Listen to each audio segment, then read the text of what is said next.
मैं डॉक्टर अमित भटनागर पंतनगर कृषि विश्वविद्यालय में सस्य विज्ञान विभाग में प्राध्यापक के पद पर कार्यरत हूँ। इस चैनल के माध्यम से मेरा प्रयास है किसानों तक सही जानकारी पहुंचे ताकि उसका लाभ अपनी खेती में ले सके। आज जो मैं बात करना चाहता हूँ ये है कि अगर हम खड़ी फसल में एनपीके उर्वरक हो 12-32-16 वाला हो या कोई दूसरा ग्रेड का हो उसको डालते हैं, या डीएपी हम डाल देते हैं खड़ी फसल में बुआई के 20-25 दिन बाद, या सिंगल सुपर फास्फेट एसएसपी खाद डालते हैं, तो क्या उसका लाभ फसल को मिलता है या नहीं मिलता है। आज मैं इसी बात पे चर्चा करूंगा। आप इस वीडियो को पूरा देखेंगे तो ये बात आपकी समझ में आएगी कि खाद का पूरा लाभ फसल को कब मिलता है। देखिए, कोई भी खाद है उसका काम है पोषक तत्वों को देना, और ये पोषक तत्व किसके द्वारा लिए जाते हैं? जड़ों के द्वारा। इसका मतलब खाद कहाँ होनी चाहिए? वो जड़ों में होनी चाहिए। अगर खाद जड़ों में नहीं जा पा रही है तो उसके पोषक तत्व जड़ों तक पहुंचने चाहिए, चाहे पानी के साथ रिस करके पहुंचे या किसी दूसरे माध्यम से पहुंचे। कुल मिला के बात यह है कि खाद से प्राप्त होने वाले पोषक तत्व जड़ तक पहुंचने चाहिए, या जड़ उन पोषक तत्वों तक पहुंचनी चाहिए, तभी उसका अवशोषण होगा। अगर खाद मिट्टी में है और वो खाद जड़ तक नहीं पहुंच पा रही है, या जड़ उस खाद तक नहीं पहुंच पा रही है, तो उसका अवशोषण नहीं होगा और ये हमारी खाद की वेस्टेज हो जाएगी। तो जो हम खाद देते हैं, खास तौर से एनपीके की अगर हम बात करें, तो जो नाइट्रोजन पोषक तत्व है ये जमीन के अंदर चलायमान होता है, बहुत चलता है, पानी के साथ ऊपर नीचे जमीन में चलता है, पानी के साथ बहता है। फास्फोरस बिल्कुल नहीं चलता, जहां डालो वहीं पड़ा रहता है, बिल्कुल स्थिर हो जाता है। और अगर हम पोटेशियम की बात करते हैं तो पोटेशियम थोड़ा बहुत चलता है। तो सबसे ज्यादा चलायमान जो है या गतिशील जो है वो है नाइट्रोजन, उससे कम है पोटेशियम और सबसे कम है फास्फोरस। तो इस बात का हमें ध्यान रखना चाहिए कि अगर हम खाद डाल रहे हैं तो फास्फोरस और पोटेशियम वाली खाद जड़ के पास ही होनी चाहिए, कि जैसे ही जड़ निकले वो उसको मिल जाए, क्योंकि ये अपनी जगह से बहुत कम चल पाएंगे। फास्फोरस तो बिल्कुल नहीं चल पाएगा, ना के बराबर। पोटेशियम थोड़ा बहुत चल लेगा। नाइट्रोजन की अगर हम बात करते हैं तो नाइट्रोजन वाली खाद है तो जड़ से थोड़ी दूर भी डाली जा सकती है, जड़ से थोड़ा सा हम जमीन के ऊपर भी डाल सकते हैं ताकि वो पानी के साथ चली जाए। जैसे यूरिया है, हम यूरिया को ऊपर डालते हैं, जमीन पर डालते हैं और पानी के साथ घुल करके वो जड़ तक पहुंच जाती है। लेकिन दूसरे उर्वरकों के साथ ऐसा नहीं होता है। तो अगर खड़ी फसल में आप इन उर्वरकों को डालेंगे तब क्या होगा? मान लीजिए आप बुआई के 20 दिन बाद 25 दिन बाद इन उर्वरकों को डाल रहे हैं, तब होगा क्या कि ये हमारी फसल तैयार हो गई है, जड़ें नीचे चली गई हैं और ये हमारी फसल खड़ी है। अब ये जड़ें हमारी कहाँ हैं? बीज तो आपने 5 सेंटीमीटर पे बोया है, तो मतलब 5 सेंटीमीटर तक तो जड़ है ही नहीं ऊपर। पहले अगर 2 इंच की हम बात करें, ऊपर की 2 इंच मिट्टी में तो जड़ है ही नहीं। जो नीचे की जो है ये 10 सेंटीमीटर हम बात करें तो ये 10 से 15 सेंटीमीटर पर जड़ें होती हैं। तो इसका मतलब खाद को यहां तक पहुंचना चाहिए। अगर खाद यहीं तक रह जाती है या ऊपर रह जाती है तो उसका कोई लाभ नहीं मिलने वाला है। तो अगर हम बात करें एनपीके खाद की, जो कई ग्रेड में आती है, जो बहुत ही कॉमन ग्रेड है 12-32-16 है।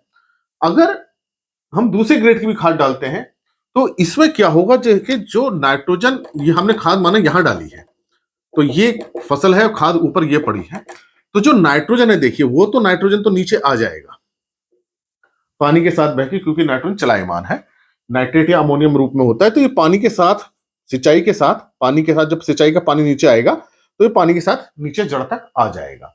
तो नाइट्रोजन तो, ऐसी खाद से नाइट्रोजन तो मिल जाएगा। अब अगर हम पी की बात करें, फास्फोरस, तो देखिए फास्फोरस चूंकि जहां डालो वहीं रहता है, मिट्टी में वहीं स्थिर रहता है, तो फास्फोरस पूरा ऊपर ही रहेगा। तो यहां पे फास्फोरस ऊपर ही बना रहेगा, इसी जगह पे फास्फोरस रहेगा। तो जब ये फास्फोरस यहां रहेगा, जड़ तक पहुंचेगा नहीं, तो उसको कोई लाभ नहीं मिलेगा। पोटेशियम की अगर हम बात करें तो पोटेशियम जो के है थोड़ा सा नीचे आ जाएगा, तो थोड़ा सा जड़ों को मिल जाएगा। तो हम देखते हैं कि ऐसी खाद में, एनपीके में, नाइट्रोजन तो मिल रहा है, नाइट्रोजन तो कोई समस्या नहीं है, नाइट्रोजन तो मिल जाएगा, फास्फोरस नहीं मिल पाएगा, पोटेशियम थोड़ा सा मिलेगा। तो इसका मतलब खड़ी फसल में अगर आप एनपीके डालते हैं, कोई सा भी ग्रेड डालते हैं, वाटर सॉल्युबल है, पानी में घुलनशील है, कोई सा भी है, तो उसमें ये पी और के का, फास्फोरस और पोटेशियम का लाभ नहीं मिल पाएगा, केवल नाइट्रोजन का लाभ मिलेगा। तो ये हमारी वेस्टेज हो गई। इसलिए एनपीके खाद को हमको, जो भी हमें एनपीके डालनी है, किसी भी ग्रेड की डालनी है, वो सारी की सारी हम बुआई के समय डालनी है, ताकि मिट्टी में नीचे दब जाए और जैसे ही जड़ें निकले, जड़ें उस तक पहुंच जाए और वो जड़ उसका अवशोषण कर ले। तो ये तो मैंने आपको बताई बात एनपीके की। अब बात करते हैं हम, अगर हम दूसरी खाद लें, मान लीजिए हम डीएपी लेते हैं। डीएपी में क्या होता है? डीएपी में नाइट्रोजन है और फास्फोरस है। तो नाइट्रोजन तो फिर आ जाएगी पानी के साथ घुल के, आप डीएपी डालेंगे, सिंचाई करेंगे, नाइट्रोजन घुल के नीचे जड़ में आ जाएगी। लेकिन फास्फोरस क्या होगा? फास्फोरस ऊपर ही रह जाएगा और जड़ तक पहुंचेगा ही नहीं। तो जो आपको रिजल्ट्स नजर आएंगे, नाइट्रोजन के रिजल्ट नजर आएंगे, फास्फोरस के नजर नहीं आएंगे। तो आपको लगेगा कि डीएपी डालने से फसल अच्छी हो गई, लेकिन जो फसल अच्छी हुई वो नाइट्रोजन की वजह से हुई, वो फास्फोरस की वजह से नहीं हुई। तो फास्फोरस नहीं मिल पाया। तो डीएपी भी हमको कहां डालनी है? बुआई के समय डालनी है। अगर हम बुआई के समय नहीं डालेंगे, खड़ी फसल में डालेंगे, तो मैंने जैसे आपको बताया फास्फोरस ऊपर ही रह जाएगा, ऊपर की मिट्टी में फंसा रह जाएगा। ये बहुत रिएक्टिव होता है, मिट्टी के कैल्शियम के साथ रिएक्शन कर लेता है, आयरन के साथ करता है, एल्युमिनियम के साथ करता है, क्ले कणों के साथ करता है। तो फास्फोरस जहां डालो वहीं पड़ा रहता है, अपनी जगह से हिलता नहीं है। तो फास्फोरस का कोई भी लाभ नहीं मिलेगा। तो ये तो बात हुई डाइअमोनियम फास्फेट की। अगर हम डाल रहे हैं खाद, मान लीजिए सिंगल सुपर फास्फेट हम डाल रहे हैं, एसएसपी हम डाल रहे हैं, तो एसएसपी में देखिए क्या है? फास्फोरस है, कैल्शियम है और सल्फर है। ये तीन पोषक तत्व हैं। तो अगर हम बात करें फास्फोरस की, तो फास्फोरस तो देखिए सारा का सारा ही अटक जाएगा, तो फास्फोरस को कोई लाभ नहीं मिलेगा। थोड़ा सा कैल्शियम नीचे चलेगा, कैल्शियम आएगा, पानी के साथ चल के कैल्शियम आएगा। तो कैल्शियम की अगर जमीन में कमी हो रही होगी तो कैल्शियम मिल जाएगा। अब हम बात करें सल्फर की, तो जो ये सल्फर पड़ा है यहां पे, तो देखिए जो सल्फर है, ये जो सल्फेट फॉर्म में है, ये धीरे धीरे घुलता है। तो जो ये कैल्शियम और सल्फर है, एसएसपी, ये कैल्शियम और सल्फेट के फॉर्म में है, तो ये धीरे धीरे घुलेगा। तो सल्फेट धीरे धीरे धीरे धीरे जमीन के नीचे आ जाएगा, लेकिन ये बहुत समय लेगा। तो अगर आप एसएसपी डालते हैं तो उससे जो सल्फेट जड़ों तक पहुंचता है, पहुंच तो जाएगा पानी के साथ, लेकिन वो बहुत समय ले लेगा और तब तक फसल की वृद्धि का समय निकल जाएगा। तो जिस समय सल्फर चाहिए वो तब तक मिल नहीं पाएगा। तो ये जो आप सल्फर डालने का फायदा भी नहीं मिल पाएगा। इसका मतलब कि हमको सल्फर भी कहां डालना है? बुआई के समय डालना है। तो एनपीके खाद है, चाहे डीएपी खाद है, चाहे एसएसपी खाद है या सल्फर वाली खाद है, वो भी हमको सारी की सारी हमें बुआई के समय डालनी है, क्योंकि सल्फर धीरे धीरे धीरे अपना रूप बदलेगा और नीचे पहुंचेगा। तो यहां पे जो एसएसपी में जो सल्फर होता है वो कैल्शियम के साथ जुड़ा रहता है, और कैल्शियम इतनी के साथ जल्दी से घुलता नहीं है, धीरे धीरे घुलता है। तो सल्फर का रिजल्ट भी आपको बहुत देर में मिलेगा।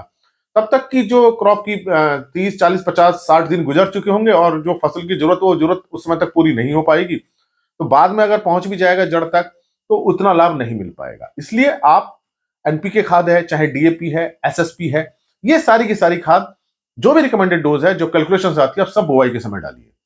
अगर आप बुआई के समय नहीं डालते हैं, खड़ी फसल में डालते हैं, तो जैसे मैंने आपको बताया, इनके कोई आपको लाभ बहुत ही कम मिलेगा। नाइट्रोजन वाला लाभ तो मिल जाएगा, लेकिन दूसरे लाभ नहीं मिल पाएंगे।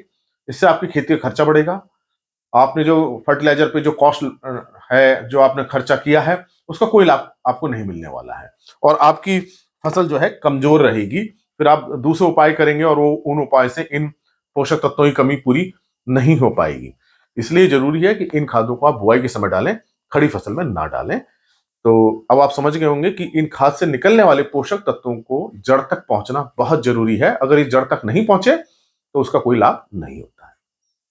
इसी प्रकार के लेक्चर्स को देखने के लिए कृषि किसान प्लेलिस्ट देखिए, और भी बहुत सारी प्लेलिस्ट हैं जो एग्रीकल्चर के कोर्सेज से रिलेटेड है, आप उनको भी देख सकते हैं। अगर चैनल सब्सक्राइब नहीं किया तो सब्सक्राइब कीजिए। धन्यवाद।